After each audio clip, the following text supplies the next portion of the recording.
Rise of the Muslim Empire by Nicholas Feller, Matthew Jewell, Garrett Lipset, and Kazuki Rez. After Seljuk Turk was destroyed by the Mongols, modern Turks were controlled by nomadic Turks. They were Muslim warriors and invaded non-Muslim territory.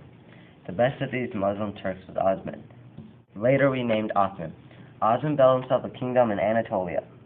His followers were called Ottomans, and they were a strong community which started to become dominant. Muslims in the Ottoman army did not have to pay taxes. Non-Muslims formed an alliance with Islam to escape the tax.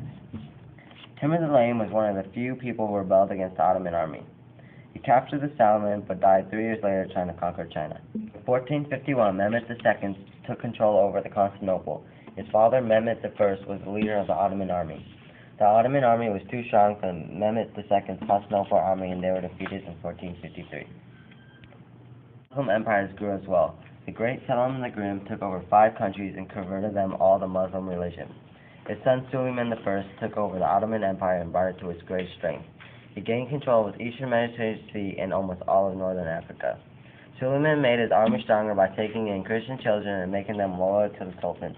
The empire was too strong, but it declined over the next 400 years. Section 2. Safavid Empire, located in Persia, was an Islamic group which allied with the Shias in 1400. The Safavids and the Shias began to build a strong army to protect themselves from the Sunnis. 14-year-old leader Ismail conquered Iran in 1499 and made it a Shia state. With his military prowess, he conquered and killed several Sunnis and Ottomans in his time as a leader. As for Safavids, they reached their prime in the late 1500s. Abbas had the philosophy that the best way to have a successful nation was to have a good relationship with other nations. He used other nations' ideas to build a very strong system.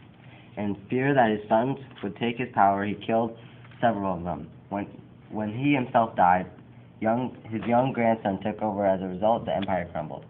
3. 100 years after Timur the Lame destroyed Delhi, a new leader and a new empire arose. Babur led his small 12,000-man army to conquer and defeat much larger enemies. After his death, his grandson took over the Mughal army. He was too brilliant and kept the empire intact for the next 2 years.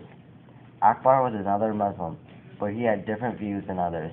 He thought it was okay for people to have any religion they wanted. Under Akbar's rule, the Muslims learned more languages and increased their literacy skills. Akbar's death caused the empire to fall. His great-grandson brought the empire back to high power. However, he abolished most of the laws Akbar set and became a cruel and unforgiving leader. When he died, the empire was no more.